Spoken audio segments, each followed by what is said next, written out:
In this video, I'm teaching you how to teach your dog to walk nicely on leash without pulling. You will, however, need a 6-foot leash, a treat like chicken, turkey, really juicy for your dog, and a treat pouch. So if you're interested in teaching your dog not to pull on leash using a loose leash walking formula, then let's get into it. Now, the first step to teaching your dog to walk nicely on leash is to practice in the home or in the backyard. Think about it.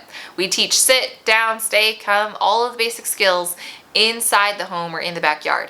And then we transfer those out into the world in public. You're gonna do the same with walking skills. You're gonna teach your dog loose leash walking skills in your backyard, or if you have the capacity and the space in your house, in hallways, then you will transfer it to your front yard, then you will transfer it to the public, say a park or a big open space, and so forth. So this is Fluffy. And Fluffy is really cool because he always does exactly what I ask in the way that I ask it. So we're gonna use him today. And Fluffy is gonna be on my right side because I am right-handed. So you wanna have your dog on the same side as your dominant hand. If you're right-handed, he's gonna be on your right. If you're left-handed, he's gonna be on your left. This is because in a second, when we actually start to walk, we're gonna be using our right hands to treat, and we're also gonna be using our right hand to give information to Fluffy. So it's important that we have our dog on the same side. Now, the other thing is you want to have your leash in your left hand. Your left hand. Now, you can hold the leash in a couple ways. You can either have it gripped like in a circle like this, and then you kind of hold it, or you may choose to do a one-finger hold and have it kind of gripped like this in a circle. So how you hold the leash is definitely a preference. In theory, if your dog is walking nicely with you, then it shouldn't matter. You should be able to do the cool little one-finger flex and everything is great. The only thing is that if your dog does pull and it's only on one finger, you can very easily break your finger. So your left hand is going to be predominantly holding it, and Fluffy is going to be on your right side. Your dog will be on your right side. It also means that your right hand is free. You will not have your treats in this hand. You may deliver the treat, so you may reach into your treat pouch to give the treat, but you should not be crisscrossing, right? Because what ends up happening is your dog is gonna wanna go to the same side as your treats. So if your treat bag is far over your left, what ends gonna end up happening is Fluffy's gonna like constantly try to be on the left side, or he's gonna constantly come in front and try to be jumping on my left side. So it's really important that I have treats in an accessible spot where it's either on the right or in the middle, and I can easily grab and deliver. So at this point, you now have your left hand with the leash, you now have your dog on the right, and you now have your treats on the right-hand side as well. The next thing you wanna think about is having what we call a J hook. So a J hook means that it goes down the neck, so it'll go drip down the neck and create a loop like a J. And this J hook is going to stay in the lead the entire time.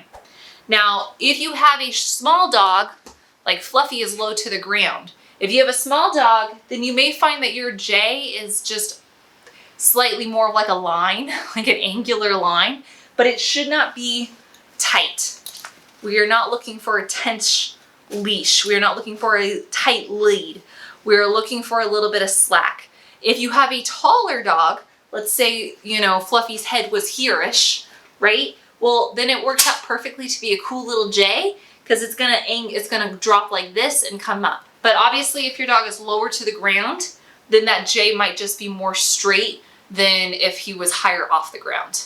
So to recap, just as one more reiteration, your dog is gonna be on your right side, your treats are on the same side, your free hand is your dominant hand, your leash is in your left, and there is a nice J slack in the lead. Okay, so you have your leash walking position, your harness is in the right spot, your leash is in the right spot, all of the good jazz is in, ready to go. You are ready to start walking. I wanna say that I'm about to teach you a formula, and at first it's going to feel robotic. You're gonna feel like you're doing one of these, right? Where it's like a little bit of like hand-eye coordination, maneuvering, etc., right? This makes sense. Remember that your dog is learning to walk with you in the same way that you are learning to walk with your dog, right? It's not natural for many dogs and guardians to walk simultaneously. They have to learn each other's rhythm. They have to learn the objectives, and that's how you want to think of this. The first step is to literally take one step forward, present your palm off to the side. You want to present your palm at about eye level with your dog, and then they will approach and nose bop. Then you will feed. You're going to pop that treat immediately into their mouth. Now you will notice that the dogs are doing this pretty consistently. This is because we have taught them the cue touch. Touch literally just means put your nose to our palm. So you can do this one of two ways. You can either formally teach your dog touch using this video right here, or I'll link it in the description box, or you could actually do a more loose approach where you literally just present the hand in front of them and they'll approach it. Why? Because when a hand is in front of you, you're curious and you will approach. And if you just keep doing that and they keep nose bopping or approaching it at the very least, then there's really no need for you to formally teach a touch, as long as your dog is kind of figuring it out intuitively and you continue to reinforce. Now at this point you might be asking, why even have the palm out? This is going to help us later when it's time to fade out the treats. So right now it might seem silly, I know, but I'm going to encourage you to keep doing it because it's going to help you later when you want to get rid of the food. See, right now you are feeding about every single step. So for every right left step you take, you're feeding a treat. That is not what we want you doing for forever. That would be ridiculous. You'll be giving 800 treats. So our palm is going to eventually help us methodically remove those treats. The next thing that you want to be cognizant of is that you are not luring. So luring means that you are putting the treat up to the dog's nose and then kind of guiding them forward. This is a recommendation you see a lot of positive reinforcement trainers do. I do not recommend luring for loose leash walking skills. Instead, you want to make sure you are presenting an open palm. The treats are away. They're in your treat pouch, they're in your pocket, they're whatever. They are away, and the treats do not come out and get delivered until they have done the desired behavior, and then you immediately feed. You may also want to give your dog a marker word. A marker word can be like yes or good. It just indicates that a treat is coming, that they've done the ideal behavior. If you're interested in teaching your dog a marker word, I will link that in the description box below as well. So you're going to continue to take one step forward, one at a time. Right, left, he approaches, treat. Right, left, he approaches, treat. Right, left, he approaches, treat. Then as you move forward, you're going to start to think about how can we make this more fluid. So as opposed to choppy and like stop, go, stop, go, stop, go, you're going to practice seeing if you can get more, again, multiple pieces going on at once. You're seeing if you can get more fluidity. You're still feeding right now about every 1 to 2 steps, but you're just making the system flow. You're making you guys' walk flow. Then what you're going to do is you're going to start to put more steps per touch. So now you might be increasing to 3 or 4 steps and then asking for a touch. Again, make sure your dog is walking with you. You're not trying to walk ahead of your dog, and they are not trying to walk ahead of you. Just as much as you don't want your dog pulling you, you don't want to pull them, okay? So you need to be walking together, but you're going to increase the steps per 1 touch, and then you will yes feed. So as opposed to 1, 2 touch, now you're going to do 1, 2, 3, 4, 5, 6 touch, nose bop, yes.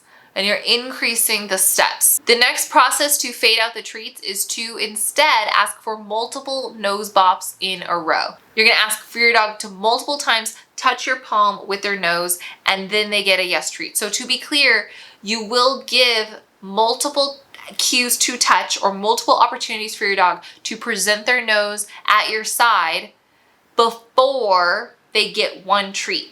This is only to fade out treats. That is the system, okay? You want to be aware of how are we increasing difficulty, and if we are increasing difficulty, we are maintaining how often we're feeding. But if the objective is we've basically got the system and now we just need to fade out treats, then again, that is still increasing the criteria, but you're being very intentional about it. It's not you're not automatically switching from feeding to just no treats at all. You have to fade them out methodically. Now, the next thing that we're gonna teach your dog is to turn with us. Something that I don't think people realize is how hard it is to actually turn with a dog. We take this for granted. If you wanna do it right, your dog has to literally learn how to turn with you. There's a difference between your dog turning on the outside versus your dog turning on the inside. Those are two different strategies. So we're gonna cover both first.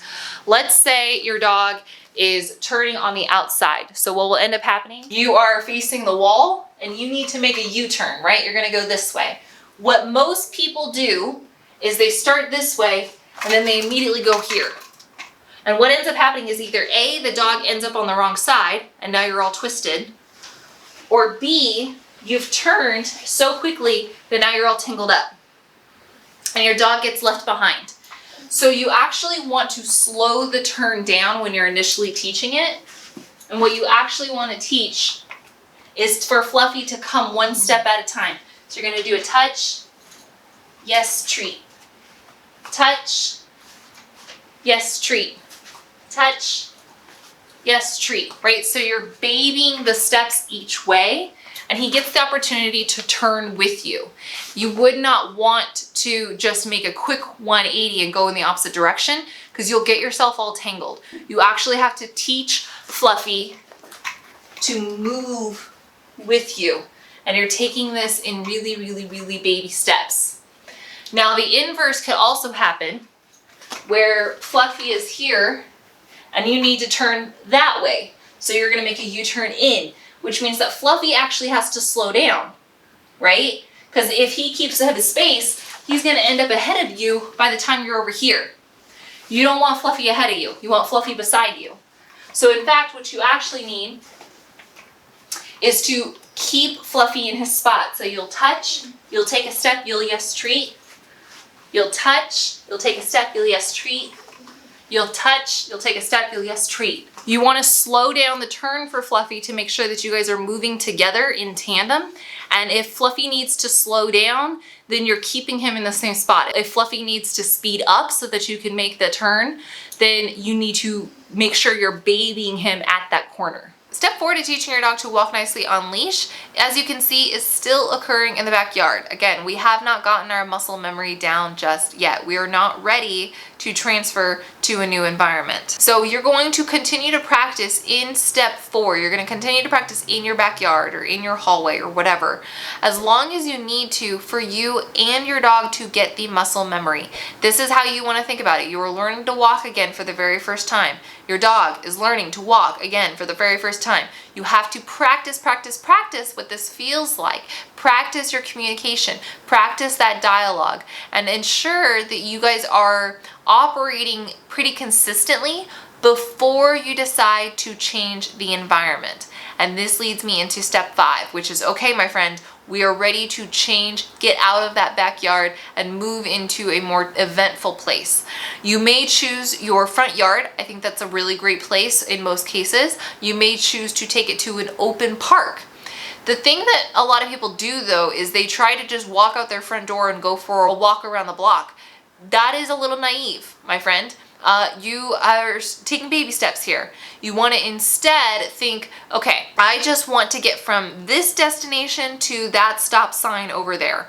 Or I just want to get from this tree to that tree. You have a landmark in your mind and you're like, we just want to get to that spot and I'm going to yes feed consistently throughout. It would be naive for you to think that you can go straight from the backyard to going on a swift walk around the neighborhood. Why? Because again, you are teaching your dog to walk nicely on leash despite distractions. And your dog is not hardwired to be on a leash next to you. That's just not what they're designed to do. They're designed to roam. They're not even designed to be on a leash, period. So they have to practice what it feels like. And especially the more young your dog is, the more adolescent they are, the more practice they will need. Their brain literally has to practice going through this muscle memory even more consistently. So instead of just going blindly around the block, create clear landmarks. And once you get to the landmarks, then you're just going to continue to let your dog pull and move forward. And I know what you're thinking. You're like, Jenna, what happens if I've let my dog pull one time and then asked for a loose leash walk another? the thing is dogs are really great at contextualizing, right? They're very good at understanding when there's an on-off button. And eventually you just want to get to the point where you're never cueing your dog to pull you. You're never cueing your dog. You're never presenting an opportunity for your dog to demonstrate the undesired behavior, because all you're doing eventually is presenting opportunity for your dog to give you the desired loose leash walk. So yes, your dog will start to contextualize, but that's going to eventually be okay, because the context under which they would be allowed to pull is going to change or be non-existent, depending on the relationship you want with your dog. The other thing to recognize is that because you have increased the difficulty, potentially very significantly depending on where you're working, because you've increased the difficulty by adding in a different environment, adding in triggers, this may mean that you have to increase the frequency of your treats. This may mean, and probably does mean, that you have to now feed every 1 to 2 steps or every 3 to 4 steps. Don't look at this as you going backwards. This actually just means that you are modulating your criteria. So for example, in the backyard, the distractions were really low, so you could afford to increase the criteria by, fading out treats. But now the environment is very difficult. There's lots of triggers, there's lots of events going on, so you have to modulate your criteria and give more treats. So you're just constantly in this flux of, as the environment gets more difficult, we're lowering our expectations, and as the environment gets easier, or your dog becomes more comfortable in the environment, then we can continue to increase the difficulty by fading out treats. The next thing to remember is that distress and distraction are 2 very different things. It's one thing for your dog to encounter a distraction on walk and they just need to kind of refocus their energy and need to come back to home base and they'll be fine. It's a completely different thing if that event or that trigger or that stimulus is causing your dog a significant amount of distress, such that your dog is becoming reactive. They are lunging, they are pulling, they are becoming excessively emotionally responsive to that event. In this case, loose leash walking is not going to help you. Loose leash walking does not cure dog reactivity. No. For example, if you have a clogged drain, you are not going to be able to unclog the drain by purely running water. That might help a little bit, but likely it's just going to cause a flood. Instead, you need to go out and get Drano, because Drano is specifically, intended to unclog your drain. That is how you need to be thinking about treating dog reactivity. It's not that loose leash walking can't help.